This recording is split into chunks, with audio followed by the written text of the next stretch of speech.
So today we are going to be making some bone broth, especially beef. So I'll show you in a second. Um, we have just soup bones that we get when we go and butcher them. And for me, it's really good. I'm sorry, you can hear Josh in the background. I should have gotten this done earlier before he was home, but that's how my life worked out today. So anyhow, when we go and process our meat, they always give us soup bones, and basically there's just a little piece of meat on some really good bones. And for me, since we go and raise all of our own animals, I am outside feeding them, watering them from the time that they are a newborn until about a year and a half old. So I'm out there when it is 40 below and freezing my bum off, feeding these guys. So I really want to get everything worked in there. I don't want anything to go to waste, considering that is a lot of my time feeding them and everything, and it's just a lot to go and do. Usually I also do this with if we have roasts or any bones, whether it's meat, chicken, anything, I'll go and do this also, no matter what types of bones. I do it. And then at the very end, after we get all of this done, I will show you how to can this, and it does have to be in a pressure canner.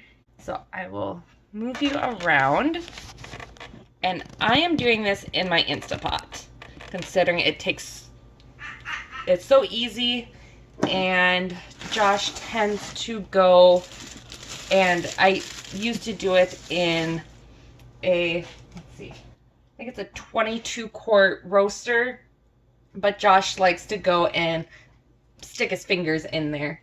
So what I'm going to do is I've got 4 bones that I'm going to throw in here.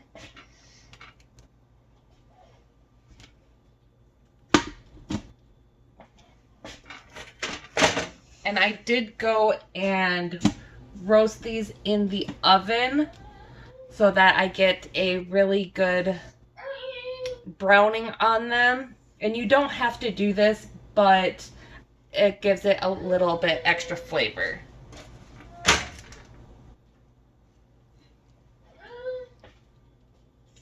So I'm just going to put that on there. And then I've got some celery that just needs to be used up, and I'm just going to go and break them up, and along with some carrots.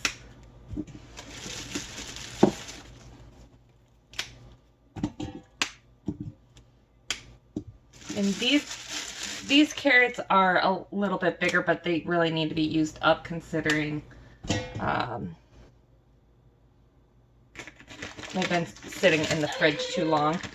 But I want a few more carrots. So in the fall, these were my little carrots. And I mean, this is a big one. I mean, this was my carrots from this fall. And usually it's because I didn't thin these or anything, but these are perfect to put in this, considering before I would just go and feed them to the chickens, let them have a good feast of them. But you know what? Rather than if I don't have enough in the fridge after we get, if they last that long, just put them in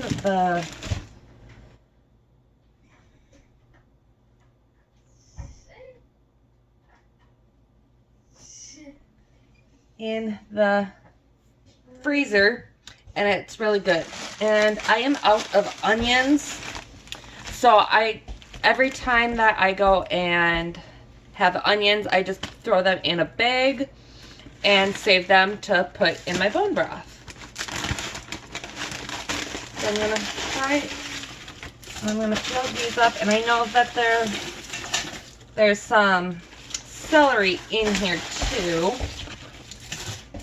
And me, I do not add garlic. It's kind of just your preference. But me, I think it kind of overwhelms that. Whenever I go and peel garlic, all of the extra the coating of them and I'm gonna say shells, I think that's what they're called. I'll put those in there as well, but I don't add any extra garlic into. So I'm just gonna fill this up to the line. I'll set this for 1 hour. For me, I actually have a broth button. Otherwise, if you don't, just put it on high temperature for 1 hour, and then I will be back and show you what we do after that. Hey everyone, so now we are back. The timer did go off for my Instapot, and I will turn you around.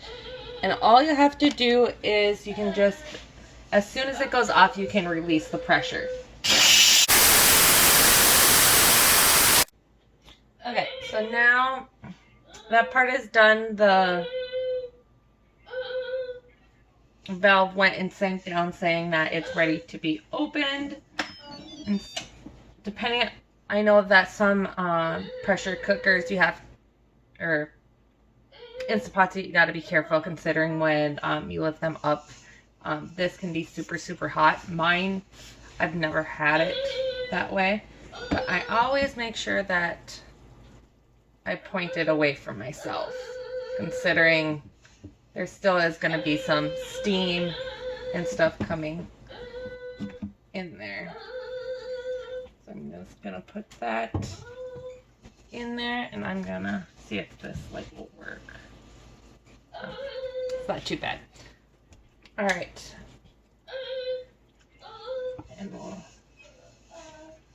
And then what I will do is I will go and put this in a strainer to get rid of all of my the vegetables and stuff in there. And if you look, there is one piece of little meat on here. Oh, wrong way. There you go. That I will save. Thinking I'm gonna make so actually I'm gonna make stroganoff with that and everything. So I will bring you over to the sink, and then we'll start pouring that out. And you can let it, oops.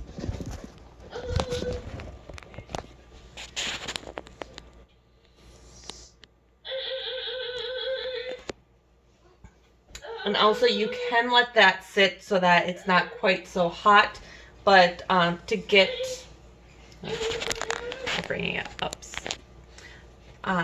I will want to cool it in the fridge so that I can get a lot of the fat off of it before I can it, considering that is very important for when you can broth, is to get all of the fat, at least most of the fat, off of that before you go and can it. So I'm just gonna put it in the fridge when I'm done, and we will be back in the morning to go and warm it up and then pressure can it. Take it back down.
And I'm just gonna let the pan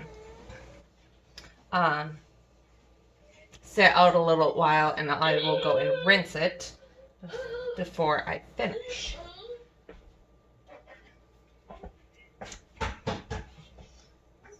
So one of the good thing is usually soup bones are really fatty, but when I pressure cook them, they actually fall apart really nice. And then if I can find some bones.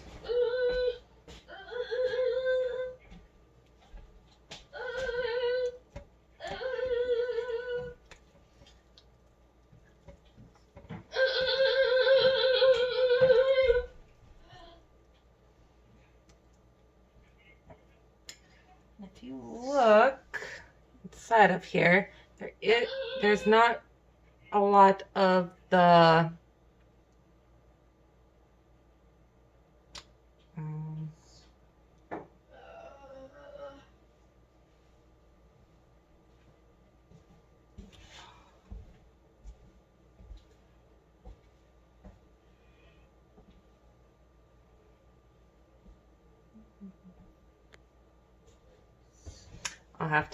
I'll voice it over because I can't think of the marrow. There we go. The marrow that's in there, that's all been cooked off, and there's just a little bit in there. Okay, so it's gonna be in the morning when I get back on, but for you, I will see you in a few minutes. Hey everyone, so we are gonna start canning up our bone broth, and I will lower you. So if you can see, oops, no, it's not gonna work with me.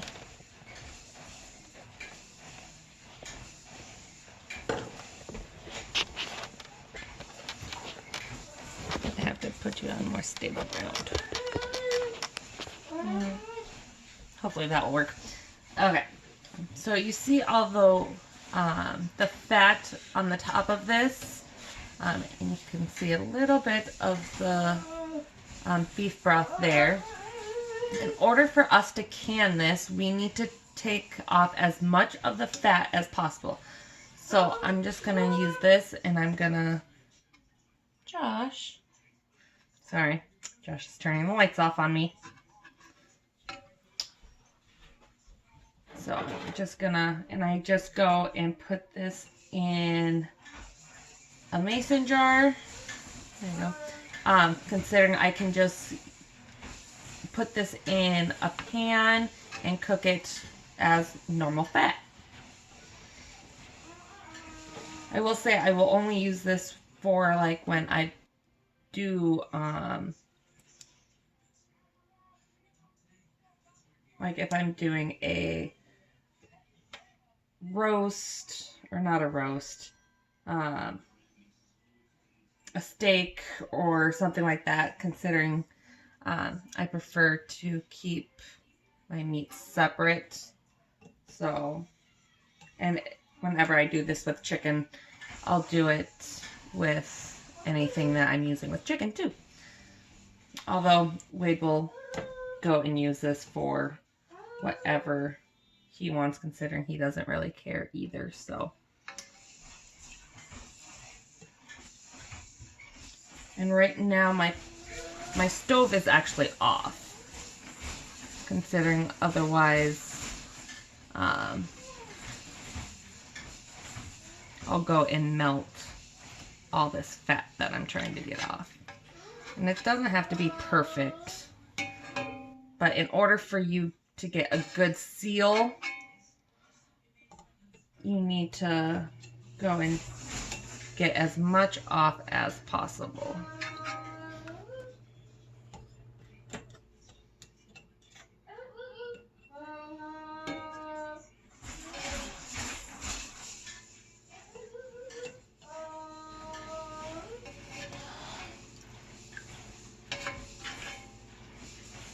I don't think I'm really going to be able to get much more of that off, so I'll just stick this in my fridge And I will start, I just slowly warm it up. I've got my mason jars in the dishwasher ready to be cleaned. That's the easiest way for me to do that. And I'll just let this sit and get nice and warm. And then I will be back to show you when we actually can it. Okay everyone, so we are gonna be canning up the beef broth, and I'm just gonna put them in pint-sized jars considering I don't use this a lot. Mostly I always use chicken stock, but sometimes it calls for just a little bit in some of my recipes. So rather than having like using a quart-sized jar, I just put them in here, considering then I could get a smaller amount that I would actually need. So the first thing I need to do is I need a funnel so that I know it's easier to fill. I've got my bands to sit on top, and then I have my rings. Also, another good thing would be to have one of these. If I show it to you, no, I don't think my camera's going to show. But each one of these has a measurement of how far you want a headspace, and for bone broth, I'm going to need a 1 inch headspace. And once you do this a lot, you will actually be able to figure it out about how full that you need to go.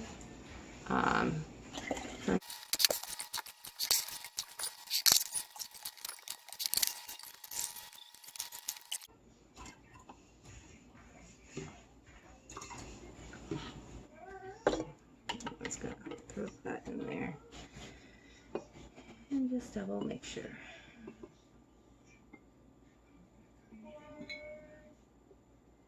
Alright, I've just got a tiny bit left, and I'll just have to go and figure out what to make with this little tiny bit.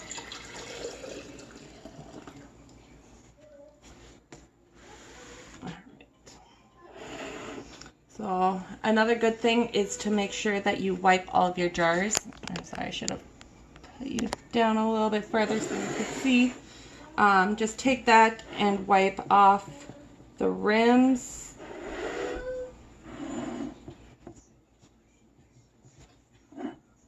Just so that there is nothing on there that can prevent the seal.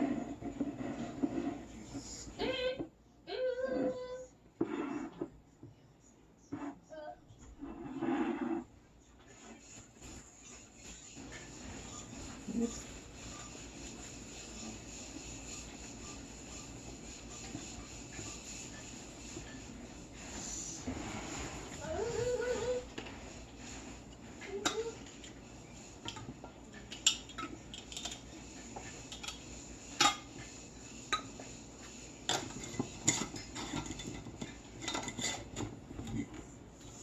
And then you want to put your seals or your lids bands, the bands on just finger tight. You don't want them to be super tight, and you definitely don't want them very loose, considering otherwise everything will come out of them. Right, I'll just put you over that way a little bit, and I always use one of these, considering these jars are hot. Same with my water.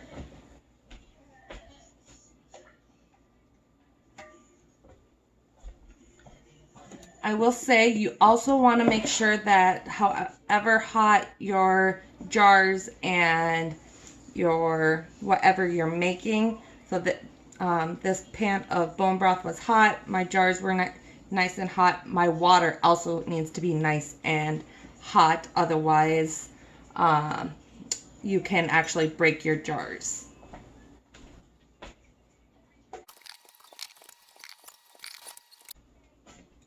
All right, and all I'm gonna do is put the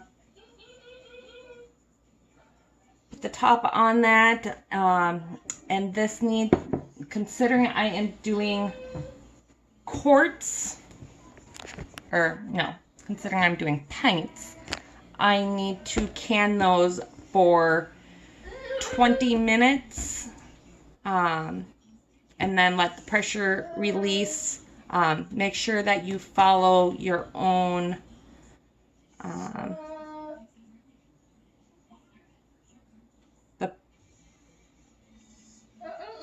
the instructions with your pressure canner. And you got to make sure that you buy a pressure canner to do any sort of broth, considering a water bath canner will not get hot enough for it to seal and be self-established. I believe I got that right.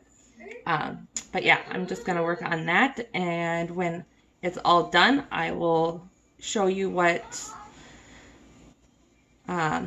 taking out and make sure that all of my seals went and sealed. There we go. All right, so I will see you back in a little bit. So all of my jars did go and seal. I hope you enjoyed this video. If you have not subscribed yet, please do so and like this video. And I hope to see you on my next video. Bye!